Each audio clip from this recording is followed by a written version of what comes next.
You built a version of yourself that works, and you've been running it so long that you stopped questioning whether it's actually you.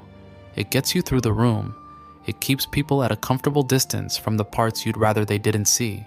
Because it works, you refined it, got better at it, turned it into something so polished that even you can't always find the seam between where the performance ends and where you actually begin. Puss in Boots knows this before the first scene of the film even settles. He's been the fearless hero his entire life. Songs exist about him. Strangers raise glasses when he walks in. The hat tilts at exactly the right angle, and the smirk arrives before he does. What held all of that together was structural. 9 lives meant consequence could never fully reach him. He'd been crushed, burned, mauled, fallen from heights that should have ended him, and every single time he came back exactly as he left. Hat still on, smirk intact. Fear me if you dare. When nothing can cost you anything, the performance is free. Carl Jung called what Puss built a persona, the mask you put on so the world can read you from a distance. Jung was clear that the mask isn't the problem. You need one.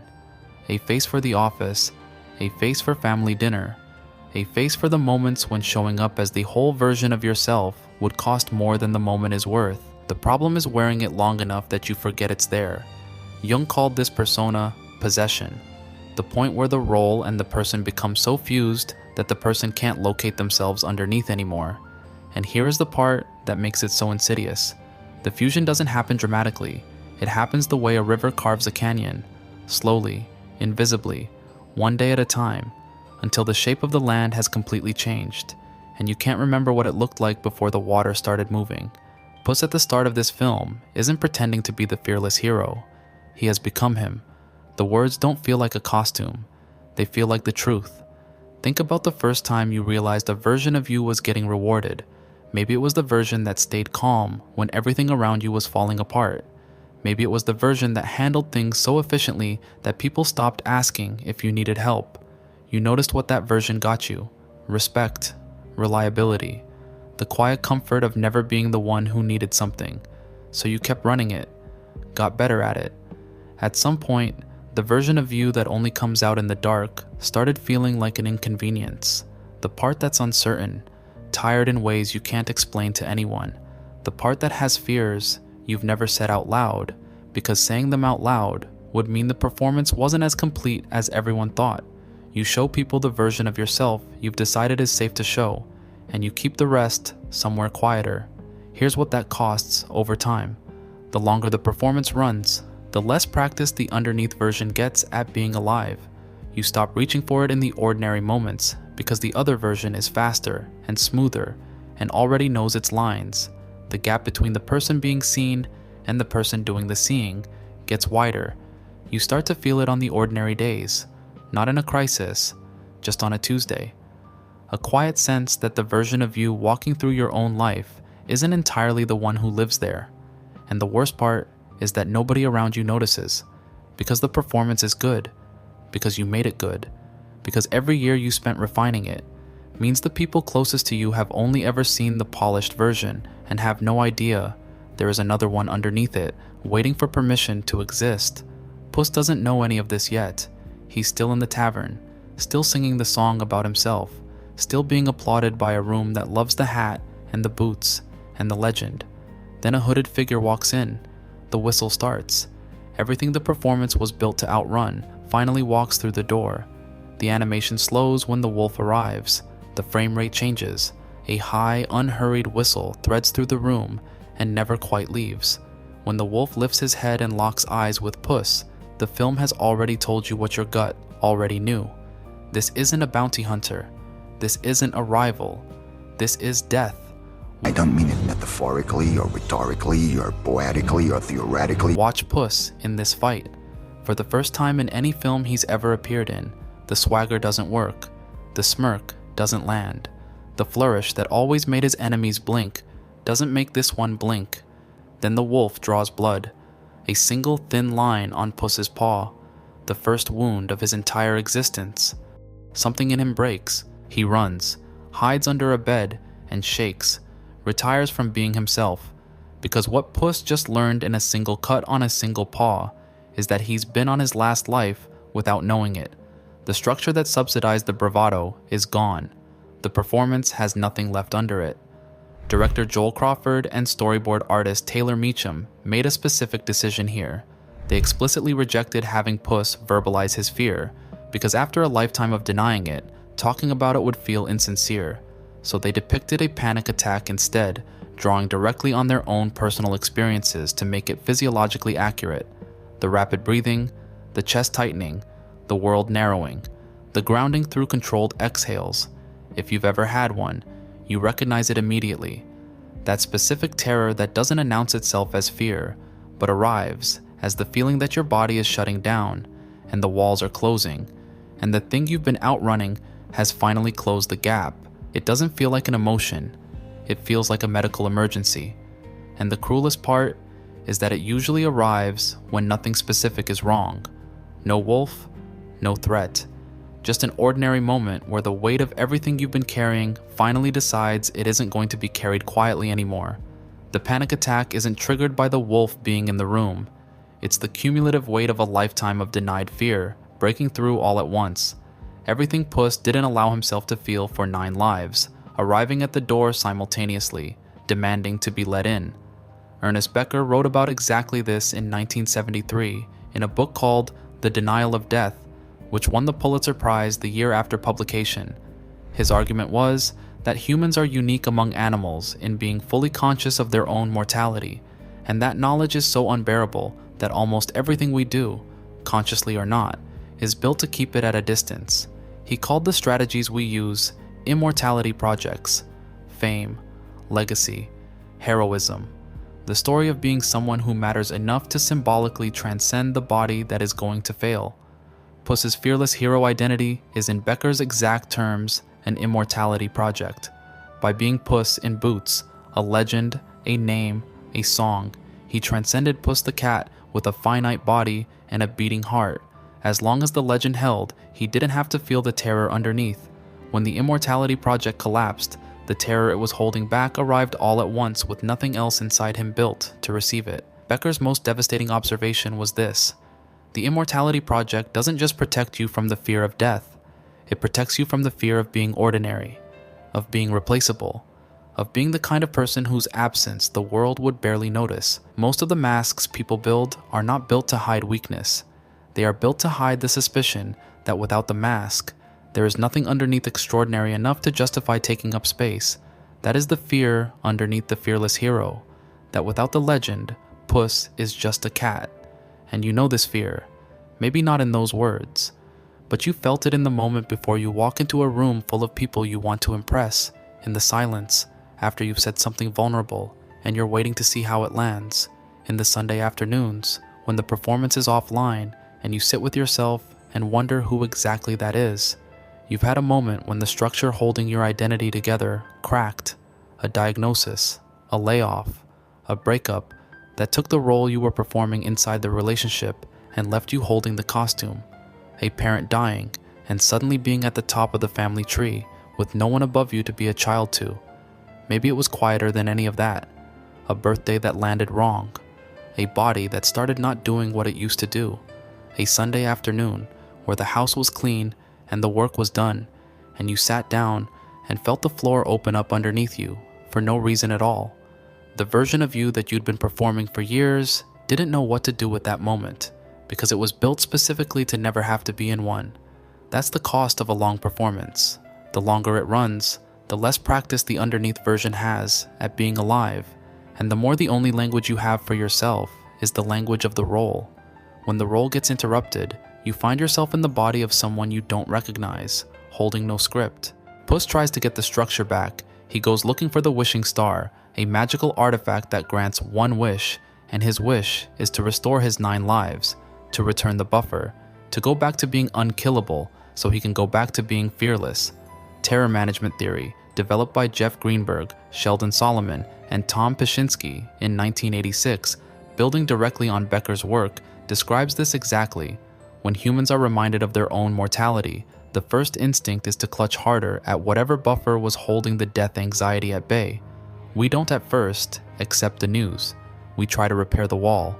Every viewer over 30 knows what that looks like in their own life. The frantic attempt to restore the version of yourself, the universe, just told you that you can't be anymore. The diet that's going to put your body back where it was.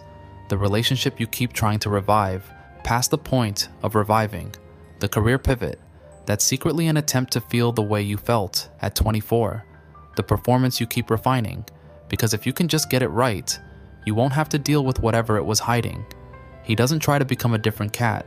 He tries to get back the cat he was. Pauline Clance and Suzanne Imes named a smaller everyday version of this pattern in 1978. They called it the impostor phenomenon, the disconnect between external success and internal certainty. The person performing competently while privately convinced they're a fraud. The cycle runs like this. You overwork to maintain the facade. You succeed. You fail to internalize the success because some part of you attributes it to the performance rather than to yourself. You become more afraid of being found out, so you perform louder. Research suggests as many as 70% of high-achieving adults experience some version of this, though that figure comes from limited samples, so hold it loosely. Hold the underlying truth tightly. The people whose performance looks the most seamless are statistically the most likely to be holding a private terror that the whole thing might fall apart. Puss is the cartoon version. You are the daily, quiet, real-life one. The bravado works. That's the trap. Every win confirms that the performance has to continue, because if you stop, the win might stop with it. So you get louder, more polished, more certain, and underneath, the gap between the person being applauded and the person doing the applauding gets wider every year. The sociologist Thomas Sheff made a distinction worth holding here between tactical bravado, the composure you put on situationally to get through a hard moment, and compulsive bravado, the composure you put on permanently because you no longer remember how to be a person without it. The first is a tool. The second is a cage. The cage feels, from the inside, exactly like wisdom, like maturity, like having finally figured out how the world actually works, until the day a wolf walks into your tavern. What the film does next is the reason it works as well as it does. Puss doesn't heal alone. He meets a small dog named Perito, voiced by Harvey Guillen, who is everything Puss is not: open, present, unselfconsciously affectionate in ways that should embarrass him, and somehow don't. We learn slowly that Perito has had a much harder life than Puss, abandoned and almost drowned, with every reason to be armored. His equanimity isn't performed, it's real. Watch the scene where Puss is mid-panic attack and Perito sits next to him. Perito doesn't deliver a speech about how it's going to be okay. He breathes and asks Puss to breathe with him. The panic begins to settle, not because the threat is gone, but because for the first time in his life, Puss is allowed to be afraid in front of another creature without that creature flinching or trying to fix him. This is what psychologists call co-regulation, the way one nervous system can calm another, not through words or logic, but through presence, through the simple act of someone staying in the room while you fall apart and not treating your falling apart as a problem to be solved. Most people who have been performing for years have never experienced this because the performance is so convincing that no one around them thinks to offer it. You seem fine. You always seem fine. So nobody sits down next to you and asks you to breathe. He is allowed to be afraid. The performance always insisted otherwise, always treated the underneath version as the problem rather than the person. Perito doesn't do that. He just sits there and breathes and waits for Puss to come back to himself. Kitty Softpaws, voiced by Salma Hayek, runs a parallel arc. She has her own armor, her own version of the legend, her own reasons to never trust a partner again. When the two of them finally choose each other, it isn't the genre cliche of love conquering fear. It's two armored animals deciding simultaneously that being seen by one other person is worth more than being applauded by a whole tavern. Her line near the end, that she would rather share one lifetime with him than all the ages of the world alone, is the entire thesis of the film spoken out loud. One life spent with you is all that I could wish for. Finite life with connection over infinite life in isolation. That's the choice the film is asking Puss to make. That's the choice it's quietly asking you to make too. In the final confrontation with the wolf, Puss does something he's never done in any film he's ever appeared in. He stops running. He turns, He draws his sword. He tells death plainly that he's not going to keep performing fearlessness. He's going to fight instead for the one life he has, not for glory, not for legend, not to restore his name, for Perito, for Kitty, for the finite, ordinary, unrepeatable life he's currently inside of. I know I can never defeat you, Lobo, but I will never stop fighting for this life. Death backs off. The wolf lowers his sickles, whistles almost respectfully, says they'll meet again eventually, and leaves, because the wolf was never trying to kill Puss. His stated complaint earlier in the film is that Puss spent 8 lives laughing in his face, mocking the value of life by treating it as endless. The hunt was never punishment. It was an attempt to wake him up. The moment Puss stops trying to be unkillable and starts being a creature who has one life and knows it, the chase loses its purpose. This is exactly where Becker said authentic heroism actually lives, not in the denial of death, but in the acceptance of it. The Stoics had a phrase for this: memento mori, remember you will die, prescribed not as a morbid practice, but as the only reliable way to actually be present in your life. You can't stop performing until you accept that there's no future version of you who gets to be you for free. There is only this one. There has only ever been this one. Antonio Banderas walked into this film carrying something the script didn't have to give him. In 2017, he had a heart attack and has spoken openly about how the experience permanently changed his relationship with his own life, how he stopped worrying about meaningless things, how his perspective afterward paralleled exactly the arc Puss goes on in this film. A man who, after his own confrontation with the end, learned to value the one life he had instead of the legend he had been building. You can hear it in the performance. The voice that opens this film singing Fearless Hero is not the same voice that closes it. The first one is performing. The second one has stopped. Here's the part nobody tells you about taking the mask off. It doesn't feel like freedom immediately. That's the part the film compresses into a third act that real life doesn't give you.